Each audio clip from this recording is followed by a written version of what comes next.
할렐루야. 여러분을 축복합니다. 아멘. 오늘 출애굽기 2장 1절부터 25절까지 말씀으로 누가 재판관으로 삼았느냐, 누가 재판관으로 삼았느냐, 이런 제목으로 말씀의 은혜를 나누고자 합니다. 히브리 산파 십부라와 부하의 모습은 우리에게 아주 중요한 삶의 원리를 제공해 줍니다. 이들을 통해서 우리는 현재 자신에게 주어진 위치에서 하나님의 일을 한다는 것이 무엇인지를 알게 되죠. 지금 나에 있는 자리, 위치에서 내가 하나님의 일을 하며 산다는 것이 무엇인가.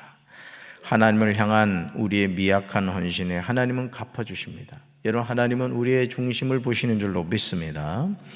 출애굽기 2장 1절을 보시면 남자아기가 태어나면 나일강에 던져지는 상황에서 레위 가족 중 한 사람이 가서 레위 여자에게 장가를 들죠.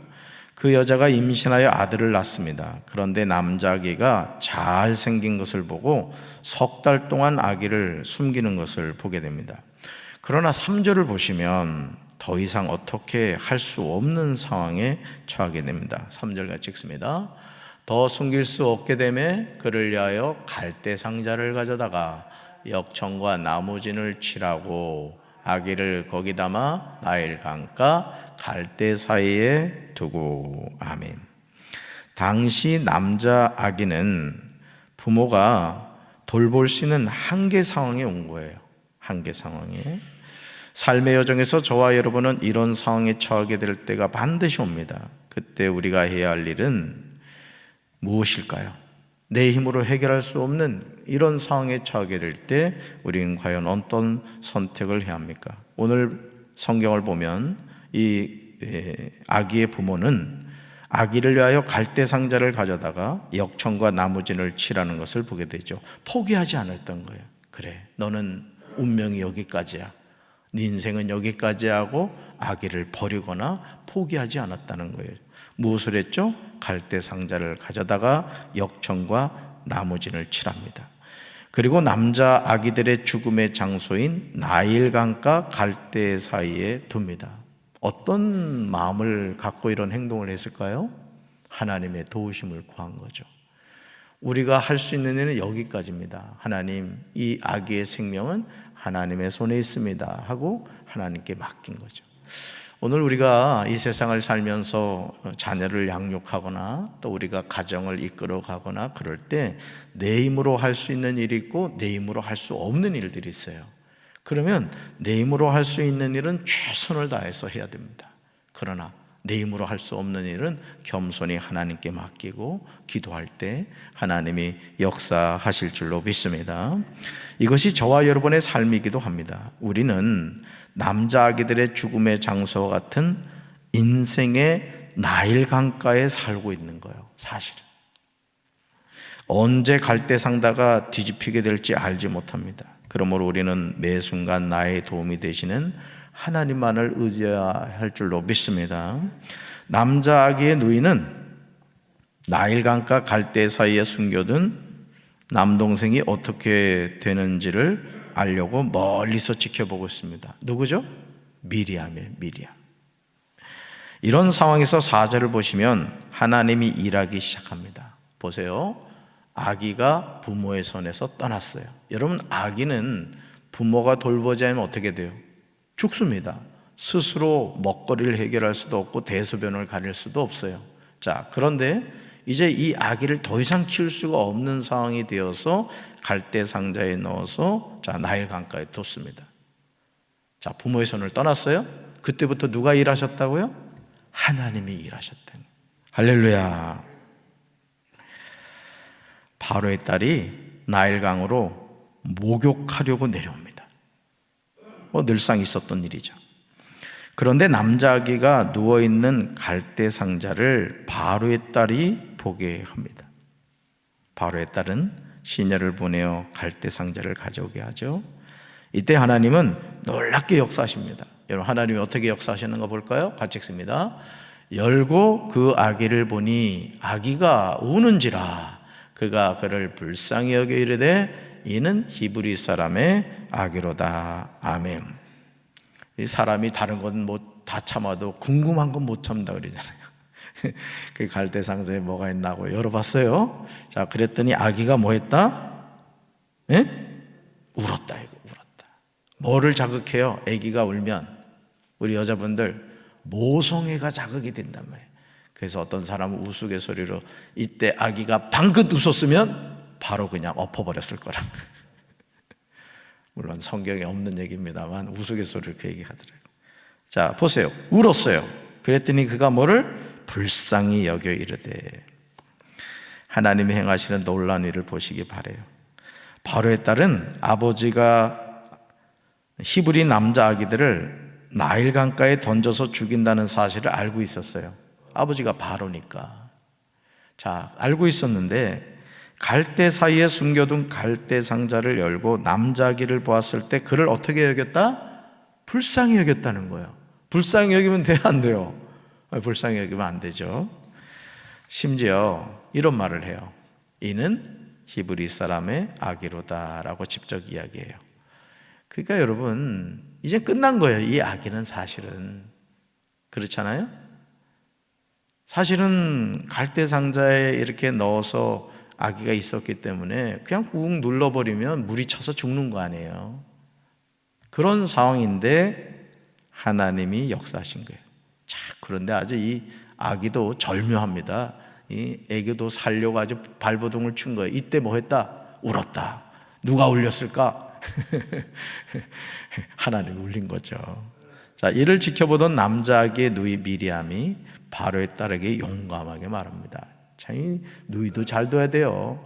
자, 뭐라고 얘기해요? 7절 같이 읽습니다. 그의 누이가 바로의 딸에게 이르되 내가 가서 당신을 위하여 히브리 여인 중에서 유모를 불러다가 이 아기에게 젖을 먹이게 하리까. 아멘. 참 이 당차지 않아요? 아니 뭐 애굽 여인들은 젖을 못 먹입니까? 그런데도 바로의 딸이 히브리 사람의 아기로다 하니까 이 유모를 누구를 추천하고 있는 거예요? 히브리 여인 중에서 유모를 불러다가. 여기 아주 중요한 복선이 있는 거예요. 이 엄청 흥미진진한 말씀을 듣는데도 지금 막 입신 들어간 사람 있는 것 같아. 정말 지혜롭지 않습니까? 바로의 딸은 남자 아기 누이의 말을 듣고 가서 유모를 데리고 오라고 명령합니다. 자, 그 소녀는 가서 누굴 데려오죠? 어머니 요게벳을 데리고 옵니다. 그러니까 아기가, 그 울던 아기가 어떻게 됐겠어요? 방긋방긋 웃는 거예요. 왜? 누가 왔으니까? 엄마가 왔으니까. 아버지 하나님이 행하시는 정말 놀라운 일이 아닙니까, 여러분? 남자 아기의 어머니는 자기 아들에게 젖을 먹이면서 바로의 딸에게 삭슬 받아요. 여러분, 자기 아기에게 젖 먹이고 돈 받는 사람 봤습니까? 하나님이 이렇게 멋진 분이라고요. 네. 하나님 살아계세요. 아기가 자라자 바로의 딸에게로 데려가죠. 그녀는 자기 아들로 삼고 이름을 건져냄이라는 뜻으로 모세라 이렇게 지어주죠. 살 소망을 잃어버린 아기가 왕자가 된 거예요. 11절 보시면 모세가 장성했습니다. 모세 이때 나이가 약 40세 정도 되었다 이렇게 나오죠. 한 번은 자기 형제들에게 나가서 그들이 고되게 노동하는 것을 보게 됩니다. 이때 이스라엘 자손들은 노예였습니다. 노예로서 이 건물 짓는 일에 아주 고통을 당하고 있었어요. 그때 어떤 애굽 사람이 모세 형제인 한 히브리 사람을 치는 것을 보게 됩니다. 모세는 좌우를 살펴 사람이 없음을 보고 애굽 사람을 쳐 죽여 모래 속에 감춰둡니다. 모세 행동이 얼마나 멋지게 느껴집니까? 야, 역시 모세는 큰 지도자가 될 사람이야. 우린 그렇게 생각할 수 있죠. 모세는 어머니 요게벳의 무릎에서 성장하면서 자신의 뿌리가 히브리인임을 철저하게 교육을 받은 거예요. 그러니까 여러분, 이 요게벳이 그 젖먹이 아기를 키우면서 뭔 얘기를 했겠어요? 너의 뿌리는 히브리인이고 히브리인은 하나님의 택한 백성이다. 너는 하나님의 자녀야. 이걸 계속 젖을 먹이면서 가르쳤던 것이죠. 그러므로 이제 자신이 조국을 위하여 무엇인가를 하려고 한 거예요. 이제 뭔가 해야 되겠다. 이때 모세의 나이가 몇 살이었다고요? 40세였어요. 40세. 자, 그런데 모세가 했던 첫 번째 일이 뭐였습니까? 살인이었습니다. 정말 의지를 가지고 내가 조국을 위하여 뭔가를 해야 되겠다 마음을 먹고 행한 첫 번째 행동이 살인이었다는 거예요. 이런 모세의 열정에 제동에 걸리죠. 13절 보시면요, 이튿날 다시 나가보니 이제는 히브리 사람이 서로 싸우고 있는 거예요. 모세는 잘못한 사람에게 이렇게 말하죠. 내가 어찌하여 동포를 치느냐 반문을 해요. 그러자 모세의 기도와는 전혀 다른 반응이 나옵니다. 전혀 다른 반응이에요. 같이 읽습니다. 그가 이르되 누가 너를 우리를 다스리는 자와 재판관으로 삼았느냐? 내가 애굽 사람을 죽인 것처럼 나도 죽이려느냐? 모세가 두려워하여 이르되 일이 탈로 되었도다. 아멘. 모세 입장에서는 얼마나 억울하고 속상하겠습니까? 여러분, 그래요 안 그래요? 내가 이제 40세가 되어서 우리 민족을 위하여 내가 뭔가를 해야 되겠다 이렇게 마음을 먹고 애굽 사람이 동포를 괴롭히는 걸 보고 몰래 죽여가지고 모래 속에 숨겼단 말이에요. 그러면 히브리 사람들이 생각할 때 이야, 모세 왕자가 우리 히브리인을 이끌 희망이다, 이런 이야기를 들을 줄 알았는데 히브리인들끼리 쌈박질하는 걸 말렸더니 뭐라고 얘기해요? 다 봤다 이거야. 너 애굽 사람 죽인 거 내가 알아. 그런데 우리까지 죽이려고 해? 이런 이야기를 하게 된 거예요. 노예 생활을 하는 자기 민족을 위해 뭔가를 하고 싶었는데 오히려 자신의 죄가 사람들에게 알려지게 되었습니다. 바로는 모세가 한 일에 대해서 듣고 모세를 죽이고자 하여 찾습니다. 왜냐하면 이제 이 역사적인 내용입니다만은 이 모세가 정치적인 정적이었습니다. 사실 이때 바로하고. 그러니까 어떻게든 모세를 제거하고 싶었는데 아주 좋은 건수가 생겼던 것이죠. 모세는 바로의 낯을 피하여 미디안 땅으로 도망을 칩니다. 그러면서 미디안 제사장 루엘의 양을 치는 일을 하게 되죠. 왕자, 애굽 왕자의 신분에서 미천한 목자가 되고 만 거예요. 자, 요셉으로 돌아가 볼까요? 아버지 야곱에게 가장 사랑받던 아들이 뭐가 됐어요? 형제들의 시기심에 의해서 노예로 팔렸죠. 지금 모세도 마찬가지예요. 왕자에서, 여러분 이 당시 목자는 아주 천한 직업이었습니다. 그러니까 완전 밑바닥의 인생이 되고 만 거예요. 그렇다면 모세에게 어떤 문제가 있었던 것일까요? 모세가 한 행동은 자신을 위한 일이 아니었죠. 누굴 위한 일이었어요? 히브리 민족을 위한 일이었던 것입니다. 모세는 자신이 장성하였기 때문에 조국의 해방을 위하여 뭔가를 하려고 했던 거예요. 그러나 이때는 모세를 향한 하나님의 때가 아니었다는 거예요. 이게 중요한 거예요. 그러니까 여러분, 오늘 우리가 이 하루를 살면서 우리가 어떤 일을 해갈 때 하나님의 때를 알 수 있어야 돼요. 아멘? 여러분, 부지런한 게 중요한 게 아닙니다. 성실해야 돼요, 사람은. 그러나 그 성실함이 때와 맞아야 되는 거예요, 때와. 여러분, 한겨울에 농사 짓겠다고 밭에 가가지고 눈 덮인 밭을 갈아엎는 사람을 보면 여러분이 어떤 생각이 들 거예요? 아, 가까운 정신과 가야 되겠다, 이런 생각하지 않겠습니까? 우리가 하나님의 일을 할 때도 이 하나님의 때를 볼 줄 아는 지혜를 가져야 되는 거예요. 저도 우리 교회 담임 목사로서 늘 기도하는 게 이 하나님의 때인 거예요. 그러니까 제가 교회를 이렇게 해가는 것을 여러분이 볼 때 뭐 여러 가지 생각이 들겠지만은 제가 보는 것은 하나님의 때입니다. 우리 교회가 지금 이 하나님의 때에 뭘 해야 되겠는가, 그 기도를 하면서 이 일을 이루어가는 거예요. 저도 쉬고 싶다니까요. 얼굴 봐요, 잘 쉬게 생겼지. 그렇지만 하나님의 때에 심을 땐 심고 물 줘야 될 땐 물 줘야 되고 거둬야 될 땐 거둬야 되는 거예요. 여러분도 주님을 위해서 일해야 될 때는 열심히 하시길 바랍니다. 이제 조금만 더 지나봐요, 걸어 다니기도 힘들 때가 있다고. 그러니까 여러분, 우리가 주님이 맡겨주신 사명을 기쁨으로 감당하기를 주님의 이름으로 축원합니다. 자, 모세가 뭘 놓쳤다? 하나님의 때를 놓쳤던 거예요. 하나님의 때를. 만약 모세가 하나님의 때를 기다리고 인내했다면 출애굽의 여정은 많이 달라졌을 거예요. 그러나 안타깝게도 모세 자신이 생각하기를 조국을 위하여 뭔가를 하겠다고 결심을 했고, 그 첫 번째 일이 애굽 사람을 쳐서 죽이는 살인이 되고 만 것입니다. 미디안 제사장 루엘의 양을 치던 모세는 십보라와 결혼하여 아들을 낳습니다. 그러면서 이렇게 말해요. 내가 타국에서 나그네가 되었음이라. 이런 뜻으로 아들의 이름을 게르솜이라 이렇게 했습니다. 게르솜. 아들의 이름에서 모세는 자신의 심정을 토로하고 있음을 보게 됩니다. 그렇다면 모세가 구원하려고 했던 이스라엘 자손은 어떻게 되었을까? 그 내용이 23절에 나옵니다. 23절 같이 읽습니다.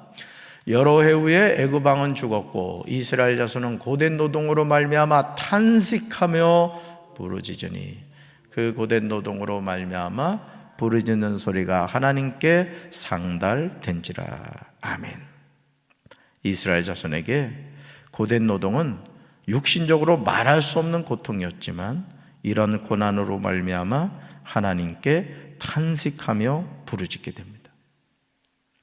그러니까 여러분, 우리가 살아가면서 문제없는 인생이 없잖아요. 여러분 자신의 삶에도 문제가 있고 가정에도 문제가 있고요. 또 우리 교회도 마찬가지예요. 우리나라도 마찬가지입니다. 자, 문제가 있다는 것은 뭘 의미하느냐? 그 문제를, 자, 예를 들어서 이게 문제라고 치잔 말이에요. 그러면 하나님이 우리에게 원하시는 건 뭐냐면 이 문제를 내가 끌어안고 있지 말라는 거예요. 너희 염려를 다 주께 맡겨버리라. 딱 맡겨버리고 우린 뭐 해야 돼요? 이 문제에 대해서 하나님 앞에 고백하며 부르짖어 기도하라는 거예요. 그러면 여러분, 우리가 이게 속병이 생기는 이유가 뭐냐면은 맡기지 못해서 그렇거든요. 맡긴 다음에 뭐예요? 하나님께 부르짖는 거예요. 주여, 내 삶에, 우리 가정에 이런 문제가 있습니다. 부르짖을 때 하나님이 뭐 하신다? 들으신다. 할렐루야. 자, 보세요. 이스라엘 백성들이 말할 수 없는 고통을 당하니까 어떻게 됐다? 탄식하며 부르짖게 된 거예요. 그러니까 여러분, 이 말할 수 없는 고통을 누가 허락하신 거예요? 하나님이 허락하신 거예요. 어제도 말씀드렸잖아요. 아기가 어머니의 태중에서 10달이 되면 나갈 준비를 해야 되는 거예요. 근데 나오지 않으려고 하면 되겠습니까? 그래서 아기가 태어날 때 우는 이유가 왜 우는지 아십니까? 좋은 세상 끝났다, 이래서 우는 거야. 탯줄 연결돼가지고 엄마가 놔주잖아. 그냥 걸어 다닐 필요도 없어. 엄마가 가면 태중에 있는 아기도 가고, 그러다가 그냥 세상 밖으로 쑥 태어나니 걸어 다닐 일을 생각하니 까마득한 거야. 먹고 살 일 생각하니까. 이것은 저의 자의적인 해석입니다. 그래서 우는 거야. 그러니까 여러분, 자, 문제가 있다는 건 뭐라고요? 고통이 있다는 건 하나님께 부르짖으면 되는구나. 앞으로는 이렇게 생각하시면 돼요. 자, 보세요. 그리고 그 부르짖는 소리가 누구한테 상달돼요? 하나님께 상달이 돼요. 그렇다면 왜 하나님은 이스라엘의 부르짖는 소리를 들으셨을까? 24절과 25절에 나와요. 이 밑줄 그어야 될 말씀이에요. 같이 읽습니다. 하나님이 그들의 고통 소리를 들으시고 하나님이 아브라함과 이삭과 야곱에게 세운 그의 언약을 기억하사 하나님이 이스라엘 자손을 돌보셨고 하나님이 그들을 기억하셨더라. 아멘. 여러분, 이 세 번째 줄, 다섯 번째 줄을 잘 보시라고요. 고통 소리를 들으셨단 말이에요. 그러니까 우리가 부르짖는 소리를 누가 들으신다? 하나님이. 그 부르짖는 기도하란 말이에요. 그리고 세 번째 줄 보세요. 하나님이 아브라함과 이삭과 야곱에게 세운 그의 뭐를 기억하사? 언약을 기억하셨다. 그러니까 우리가 기도할 때도요, 서론본론 결론이 중요한 게 아니에요. 하나님의 말씀을 암송해서 그 성경 구절을 인용하면서 주님, 이렇게 말씀하셨죠? 이루어 주시옵소서. 이러면 하나님이 꼼짝 못 한다고요. 저희 딸도 뭐 하나 약속을 하잖아요. 그러면은 계속 얘기하는 거야. 아빠, 그거 언제 해줄 거야? 그래서 시간 되면 해줄게. 핸드폰도 제가 말씀드렸나요? 네 대학 들어가면 내가 해주기로 했어요. 근데 이게 아버지가 그냥 마음이 약해가지고 그냥 집사람 몰래 그냥 일을 저질렀지 뭐야. 이유는 한 가지요. 계속 부르짖는 거예요. 아빠 언제 줄 거예요? 대학 갈 때 아빠 언제 줄 거야? 야, 미리 땡겨서 해줄게. 그러니까 여러분, 하나님 앞에 응답받으려면 하나님 앞에 나와 부르짖으시기 바래요. 야, 쟤 때문에 내가 쉬질 못하겠다. 야, 빨리 가서 해결해 줘라. 그렇게 되시길 바래요. 언약을 기억하셨다. 그러면서 보세요. 이스라엘 자손을 돌보셨고 하나님이 그들을 기억하셨더라. 우리 누구 자녀예요? 믿습니까? 하나님 자녀라고. 그러니까 하나님이 기억하시는 인생은 되는 거예요. 저는 우리 교회가 하나님이 기억하시는 교회가 되길 주님의 이름으로 축원합니다. 어제 어떤 선배 목사님이 저한테 전화를 하셨어요. 그래가지고 이렇게 저기 얘기하다가, 박 목사 어떻게 교회 가서 괜찮아? 그래, 교회가 많이 바뀌어지고 있어요. 그랬더니 그럴 줄 알았어 그러시는 거예요. 서울에서 목회 잘하시는 분이에요. 빛가운 교회 서기론 목사님이 전화를 하셨더라고요. 여러분, 오늘 우리가 하나님 앞에 기억하시는 인생이 될 때 우리 인생은 시온의 대로가 열리게 될 줄로 믿습니다. 그러므로 하나님이 이스라엘 자손의 고통 소리를 들으신 이유는 아브라함과 이삭과 야곱과 세우신 언약 때문이에요. 그래서 기도는 말씀을 붙잡고 해야 돼요. 그래서 성경을 꾸준히 읽어야 되는 이유, 또 성경을 암송해야 되는 이유, 성경을 묵상해야 되는 이유, 우리가 성경을 배워야 되는 이유는 여기 있는 거예요. 여러분, 예를 들어서 여러분이 이 교회에 기도하러 이제 오셨단 말이에요. 그런데 자동문이 다 걸려 있어. 그 앞에서 두 손을 들고 주여 삼창해봐야 안 열려요. 비밀번호를 알아야지. 비밀번호 알죠? 똥똥똥똥 똥 하면 주님 오셨습니까? 문이 쫙 열린다고. 우리 인생의 해답이 뭐예요? 기도인 줄로 믿습니다. 오늘도 이 새벽에 부르짖어 기도하셔서 응답받게 되길 주님의 이름으로 축원합니다. 따라합시다. 언약을 붙잡을 때 하나님이 나와 함께 하십니다. 아멘. 우리 가슴에 손을 얹겠습니다. 하나님 아버지, 아므람과 요게벳이 결혼하여 아들을 낳았습니다. 석 달을 잘 숨겨서 키웠는데 더 이상 숨겨서 키울 수 없는 상황이 되었습니다. 요게벳은 포기하지 않았고 갈대 상자를 준비하여 역청을 바르고 그 아기를 나일 강가 갈대 숲에 두었습니다. 이제 끝났다고 생각했지만 하나님은 그때부터 일하셨습니다. 오늘 우리가 살아가면서 내 힘으로 할 수 없는 한계 상황에 다다를 때가 있습니다. 포기하지 않게 하시고 그때 갈대 상자를 준비하게 하시고 우리의 문제를 갈대 상자에 담아 나일 강가에 둘 수 있는 믿음의 행동이 있게 하여 주옵소서. 내가 할 수 없는 일은 아버지 하나님이 하신다는 믿음을 가지고 포기하지 않게 도와주시고 하나님이 행하시는 기적을 날마다 보게 도와 주시옵소서. 오늘도 부르짖어 기도하다가 성령의 불을 받게 하시고 귀신이 쫓겨나게 하시고 병든 자가 치료되게 하시고 저주의 사슬이 끊어지게 하시고 축복의 통로가 회복되게 하옵소서. 하늘문을 열어주셔서 하늘의 신령한 복과 땅의 기름진 복으로 함께하여 주시옵소서.